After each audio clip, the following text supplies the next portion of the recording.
Well, I'll tell you, I'll give you a quick update on the code enforcement. And actually, the first transient rental case that I have been working on since I'd gotten on the key last November of 2021. I have two actually that appeared on August 12th, the same day. And the one is recurring, which means it's kind of like a serial offender, allegedly. Okay.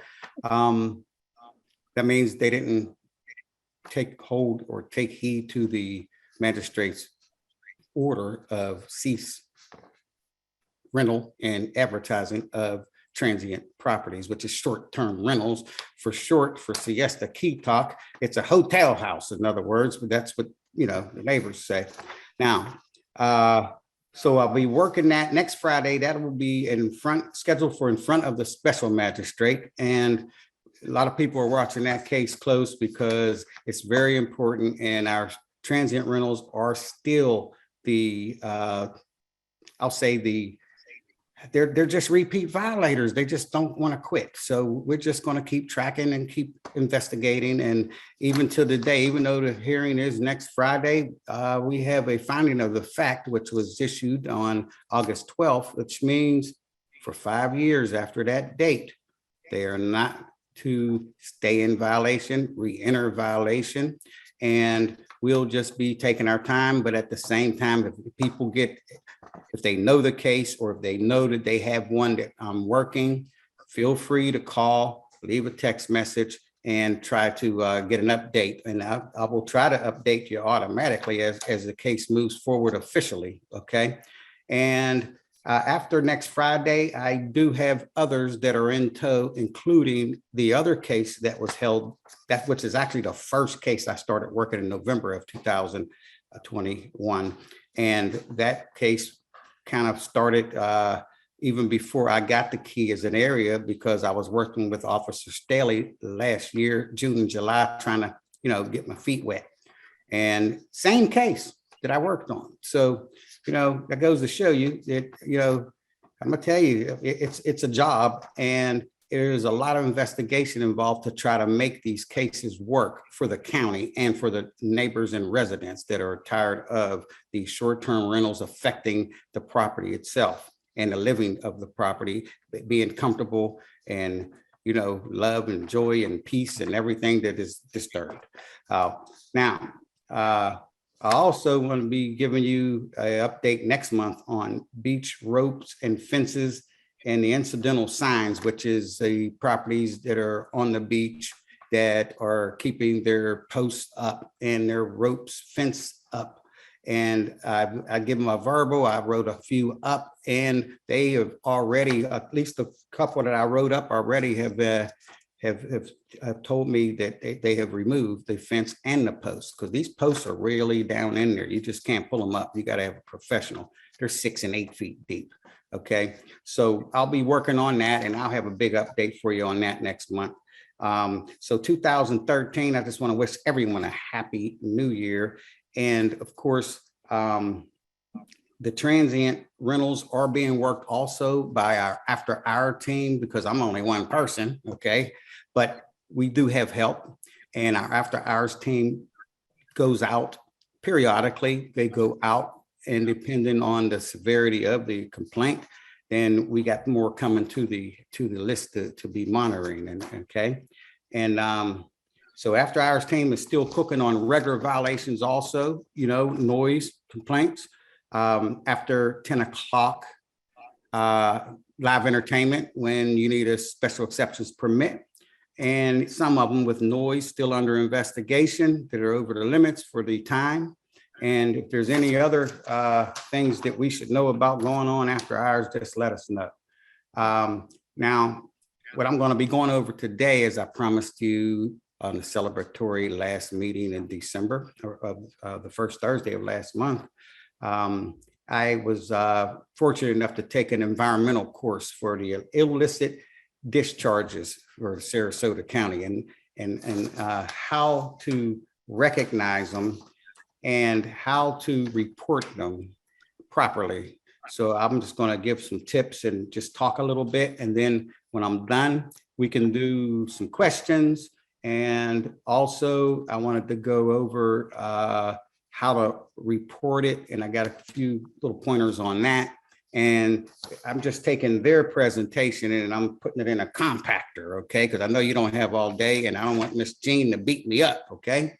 So I'll go over it. It'll just take me a few minutes, 5 or 6, 7 minutes, and then take some questions there. And if you can save the regular code enforcement questions, we can take those right after, okay? Now, first, the illicit discharge. What is an illicit discharge? An illicit discharge is anything that enters the storm water system that is not composed entirely of rainwater, okay? Which, you know, rainwater runs down right from your house to the gutters, downspouts come down and they go out into your system, or they can just come right out of your driveway down the street. That's stormwater, okay? Rainwater, stormwater. And so you ask, what is a stormwater system? Well, that's a network of curbs, gutters, ditches, storm drains, and et cetera that collects and transports rainwater to various water bodies, okay? And the county has control over those water bodies, and environmental watches the chemicals. They actually watch the system itself. And if anyone reports anything that's obstructing or if anything that's being illegally entered into, or even if you're in doubt, and you do see something going on, then you want to report it. But what I wanted to go over with you guys is just some basic stuff. And then when you're reporting, at least try to get you a first pencil and paper, okay, or ink, pen, and paper, so you can write it down so you won't forget nothing. Second, if you can, try to get a picture from a distance. You don't want to get engaged with whoever you would suspect, or you may just see what they left there and then you can get closer and get pictures. But also you don't know really what they disposed of, so you don't want to get too close just in case it's chemical, or, you know, we don't want you out there fainting trying to make a complaint because you're caring about your neighborhood. So try to get it to the proper authorities, okay? Now, you can do the pictures, don't approach directly. And what kind of debris or fuel or fertilizers, those are the examples they were given in the lesson. And some of the more common pollutants being found discharged into the stormwater, and they do include turbid runoff from construction sites, okay? You get some, not often, but we do get complaints that where they run off the property under the silt fence that was put up to stop. We just, sometimes they need adjusted, okay? So it's not like they're a major violator or anything, but when in doubt, call. And the number you want to call is 941-861-5000. But what I wanted to talk to you about also is that if you have a neighbor and they're down the street and they're having work done at the house, and the question would be, can the contractor rinse their equipment in my driveway or the street? Can they rinse their equipment off? Can they rinse off whatever they worked on? The answer is no, straight no. The water would be polluted with contaminants and likely enter a storm drain and the stormwater system. Equipment should be rinsed in an area where the wastewater can be collected and properly disposed of, whatever it may be. Okay, another good question that they have on their little display was, can I drain my swimming pool onto my driveway or into a ditch? And many times have we run across that. Now, environmental is the department that give me permission to, you know, go over this stuff with you, okay? Now, number one, the swimming pool can only be drained if the pool water has been dechlorinated and does not violate other Florida water quality standards. So what you want to do is you want to pick up that phone first, and your camera, dependent, because pick up the phone first so you can at least get a call in, so you can get this at least documented. And that's the most important, get it documented. Now, when I say that, I'll say pick up the phone, you dial 941-861-5000.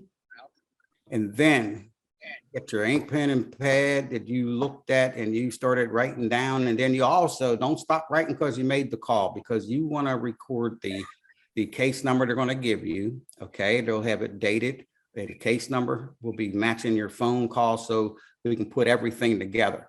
But what I wanted to add to this is, please give not only the proper information for the location. It's very difficult to do it without a direct hit.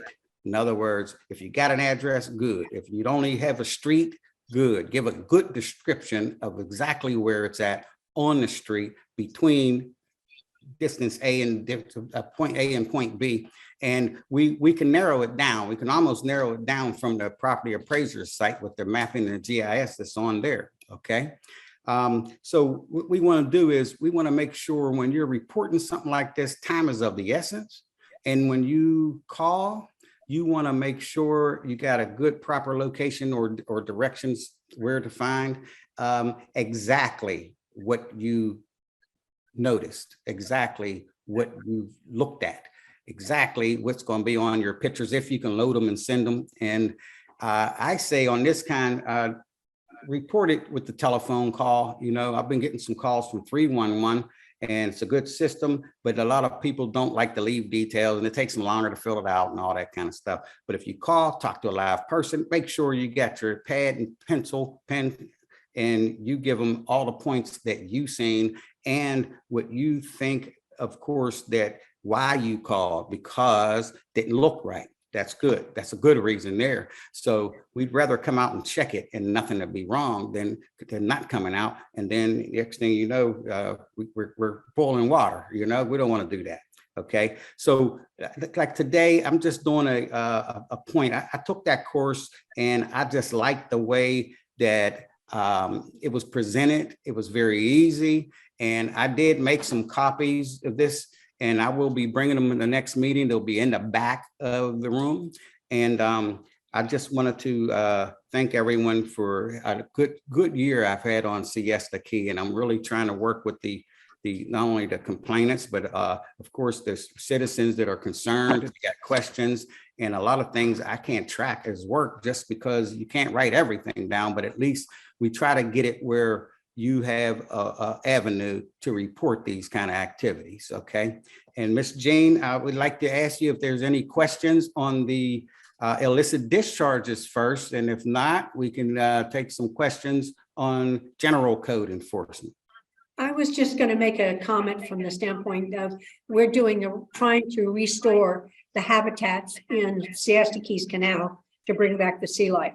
One of the things I have concerns about is the runoff. We always have concerns about that, but we really saw a difference in the water after Ian came through. The amount of pollutants that came in really changed the color of the water. So we know the fertilizer is a problem. If you can keep it away from the water, it would be great. And definitely watch your pools. If you can't put the chlorine in the canal, because that'll kill the life that's in the canal. It just doesn't work with our salt water. So it would be awful. It's awful when we see that, but it happens. Now, luckily, they will come back. But again, we're trying to get it restored now, so it pushes us back. So if you could watch that, that would be appreciated. I don't have any questions in the room. Is there any? Oh, Joyce has one. Russ, do you have a link to that brochure? I sure do. I will. I gave it to Miss Jean last time on that email, but I will resend it to you guys. That's no problem. And then I also wanted to add, they got a nice link with 2 or 3 different links on there because it's very educational. I also, you know, I want to just say, I like this part also. The environmental has a saying, and it says, keep the bay blue, not green, exclamation mark. Okay, so that's what we'll be doing. We'll be working on that, and I'll make sure that you guys stay abreast of anything that we know of, and if there's any emergencies or anything like that. Thank you, Rick.